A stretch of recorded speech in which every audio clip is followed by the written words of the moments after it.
One thing that's very true about me is that I'm very clumsy. But for some reason, tripping over a shoe or bumping into a wall is easy for me to laugh off. Tripping over life's obstacles and bumping into failure was something I had to learn how to handle. And boy, was there a lot of it. As I was growing up, everybody knew what I wanted. I was the space girl. I was the one with the big dreams. Then in middle school, my parents divorced. Then my mom got sick, both physically and mentally, in ways I didn't understand. She became unreliable, and home didn't feel like a safe space anymore. I started doing poorly in school. I held on to my dreams, but I stopped believing in them. In high school, once I told my principal I wanted to be an astrophysicist, and she said, "You're not very good at math, are you sure?"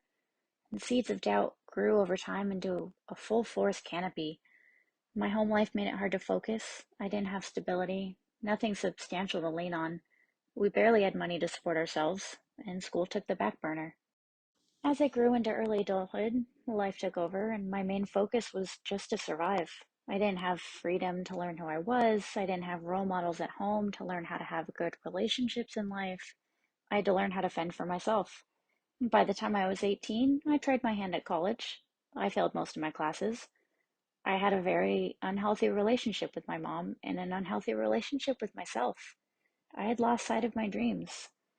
Eventually, I decided to move to a new state. I needed to learn new perspectives and learn how to be a person.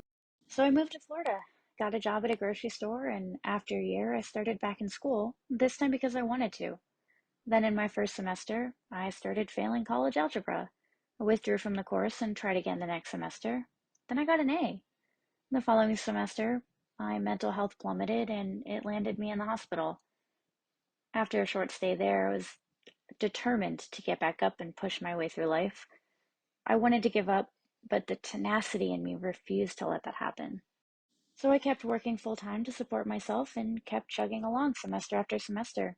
I failed my first physics class and had to retake it, clawed my way through calculus, spent countless hours in the math lab with tutors. Many nights I was up until dawn doing homework. 3 years later, I finally earned my associate's degree. Probably the biggest accomplishment of my life. I finally had something to show for myself. I tripped and fell so many times that earning that degree was proving to myself that I'll always be able to stand back up.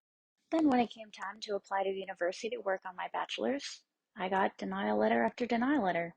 I had failed. Nobody accepted me. Finally felt like I could do it. My confidence was shattered again. And then the pandemic hit, and I had to keep working in order to feed myself and keep a roof over my head. Living day to day. Again, just trying to survive. After a few months of that, I got a surprise letter from San Francisco State saying I was accepted. My application had been deferred to a school that had room for me. Lucky for me, everything had moved remote, so I decided to heck with it. I had to do something. While I was at San Francisco State, I found my true passion in computer science. Fast forward to today.